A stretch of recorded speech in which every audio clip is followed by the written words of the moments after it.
సింపుల్‌గా, టేస్టీగా తక్కువ ఇంగ్రీడియెంట్స్‌తోనే టమాటా బాత్ అయితే ప్రిపేర్ చేసుకుందామండి. టేస్ట్ చాలా బావుంటుంది.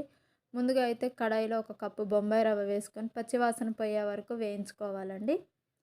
ఇలా వేయించుకున్న తర్వాత పక్కకైతే పెట్టేసుకుందామండి. అదే కడాయిలో తగినంత ఆయిల్ అయితే పోసుకుందామండి. ఆయిల్ హీట్ ఎక్కిన తర్వాత తాలింపు గింజలు, పల్లీలు వేసుకొని ఫ్రై చేసుకోవాలి. ఇవి బాగా ఫ్రై అయిన తర్వాత కట్ చేసి పెట్టుకున్న పచ్చిమిర్చి, అల్లం ముక్కలు, కరివేపాకు వేసి ఫ్రై చేసుకోవాలండి. ఇవి కొంచెం వేగిన తర్వాత కట్ చేసి పెట్టుకున్న ఉల్లిగడ్డ ముక్కలను వేసుకుందాం.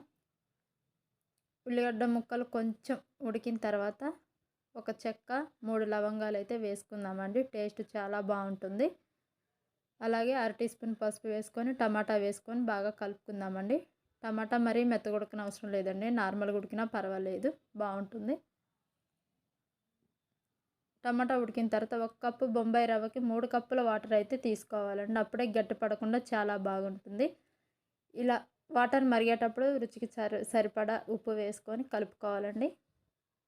ఇలా కలుపుకున్న తర్వాత వేయించి పెట్టుకున్న బొంబాయి రవ్వ మంట లో ఫ్లేమ్లో పెట్టుకొని ఉప్మా రవ్వను వేయాలండి. అప్పుడే గడ్డ కట్టుకోకుండా ఇలా అయితే ఉడుకుతుంది.